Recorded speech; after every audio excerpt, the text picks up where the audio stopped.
What's up, guys? Welcome back to Gotians Games, and welcome back to another epicseven video. And in today's video, we are doing a character showcase, and we are talking about Ken.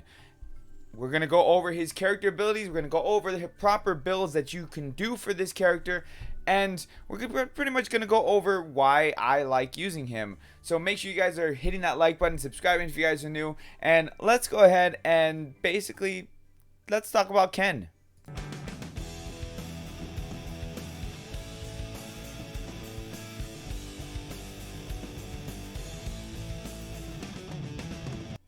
Alright, guys, so as I stated, we are talking about this man right here, the original Fire Ken.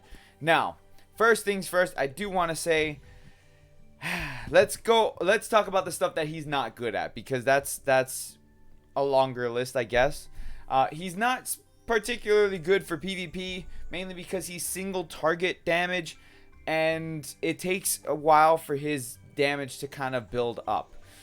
He's not really good for, I would say, for the raids that they have, because again, single target, you know, it takes a while for him to build up. He can work in the labyrinths. He can actually work pretty well because once again his damage builds up, and I'll go over what I mean by his damage builds up in a minute.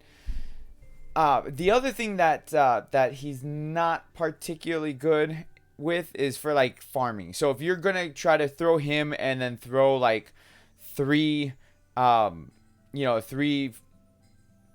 characters, whatever, just to farm, it's not really gonna work out so well because he's single target, so it'll take him a while to kill each and every enemy if there's a lot of them. So with that out of the way, let's talk about what he's actually good for. Again, as I said, he's good for single targets.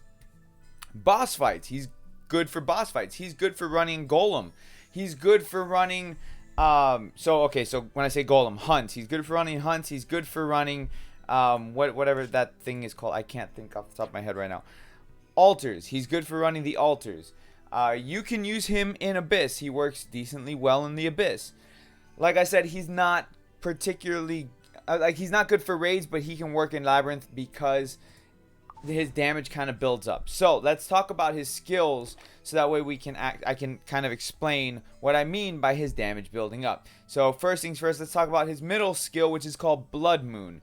Damage dealt and chance of decreasing defense increases according to the caster's fighting spirit. Fighting spirit increases by 3 when attacked. So fighting spirit, which I call a rage meter, is like a red bar that's underneath his health bar. Now that red bar builds up, so the higher that rage bar or red bar, whatever, is on, or what, it goes from number 1 to 100 or 0 to 100. So at 100, he's going to be doing the most amount of damage. So you kind of want to keep him there as long as humanly possible. So let's talk about his first ability called Knockout. Knockout, attack an enemy with Flurry of Strikes, with 25% chance to decrease defense for 2 turns. Damage dealt increases proportional to the caster's max health.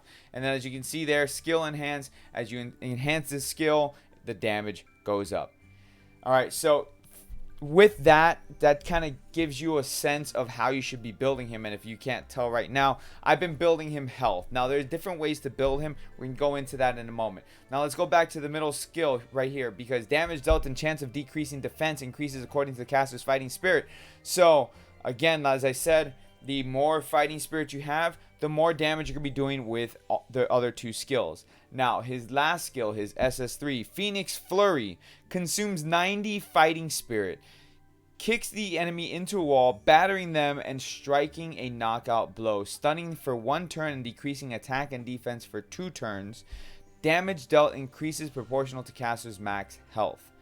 So as you see there, skill enhanced plus 5% is what I have it, and it goes up from there. Now it also can stun, which is really, really useful. Now it doesn't work on bosses because bosses are pretty much immune to stun, but it works on everybody else. Now here's the thing though, most of the time I use this as a finishing move, and I keep his rage meter at 100%, so that way I can do the most amount of damage possible with knockout and have that chance to decrease the defense. So that's something to keep in mind when you're using him. That's one of the reasons why he's not really good for certain other things. So like where other characters such as, for example, Vildred, you can start a battle just by using Blade Ascent, which is his SS3. Where Ken, it takes him a little bit of time to actually get that SS3, and then once you're at that 90 for your Rage Meter or Fighting Spirit, pretty much you don't use it anyways because you want to stay using his basic attack.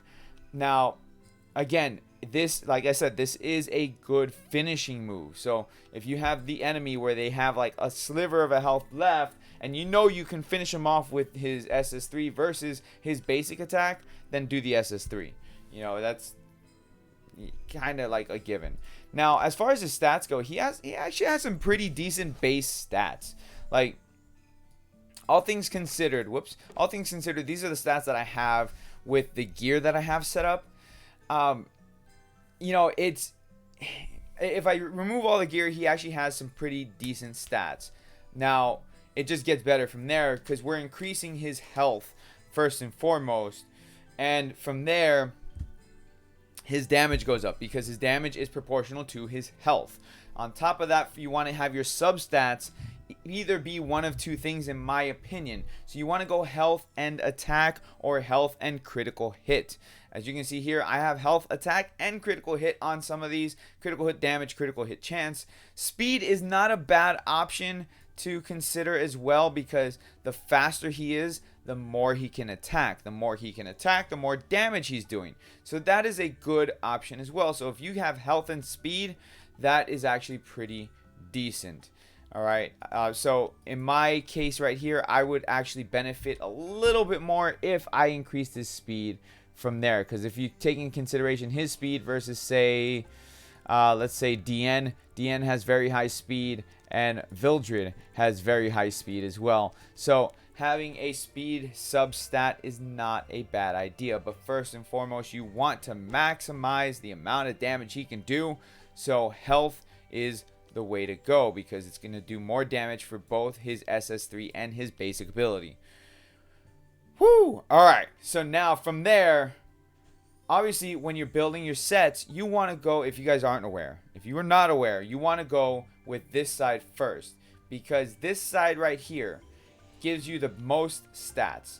And when I say the most stats, if you want to compare, so look at this ability right here, or let's look at this one here, the epic ring that I have here. This is the gladiator token from the arena. So farming for this gave me a huge boost in stats because everything is percentage based. You want to get as much percentage based substats as possible because flat numbers suck. They don't scale well. It's just a flat number. Where everything else, if you have a percentage based, then you're going to be benefiting more, especially as you level up the gear. With that being said, looking at this one right here, the heroic boots, I would benefit more if I had that other attack stat right there at percentage based, because then it would just boost me up even more. Now, another thing to take in consideration, he actually does well with defense. If you want to raise up health and defense, that's not a bad option. It keeps him alive. He's actually very, very tanky because of the fact that you're building him with health. So keeping that in mind, he actually works pretty well as a pseudo tank. So in some cases, for example, I run him as my tank. So if I'm running Golem, I'm running him as well as Armin, Haste, and DN. Now I put Ken in the first spot to make him pretty much be my tank. So if I was to go over to my team, so that way I can show you. Oh, okay, well that kind of reset there. If I go to my team right here, so we can take a look. You can see here I have Ken in the first slot. So he's going to be the main focus of the enemies when they're attacking.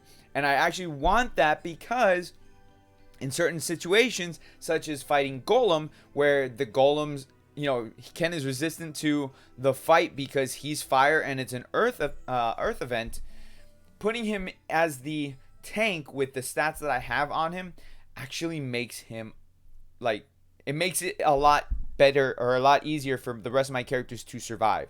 And then having Armin right here in this section takes Armin out of the line of fire and keeps him alive longer, so that way I can actually go ahead and boost everybody else with arm and shield. So from there, let's go into the artifacts. Now, here's the thing for me is I don't have a ton of artifacts like for warriors, which sucks, but I do have this one right here, Sigurd's Scythe, or is it Sigurd? I think it's Sigurd.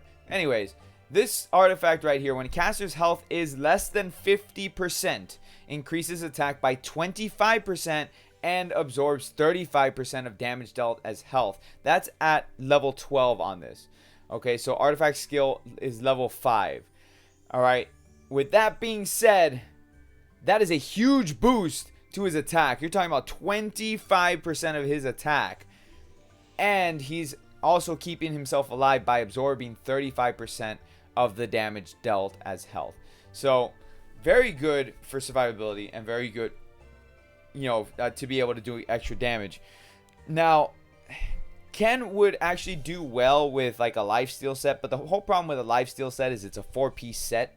So I wouldn't really recommend that. He would also do well with an attacking set with health as substats, but again, attacking is a 4-piece set. If attack was a 2-piece set, I would say build 4 health sets and 2 attack sets, but that's not what I'm doing. I just have him full health, and then I go substats for attack as much as I possibly can.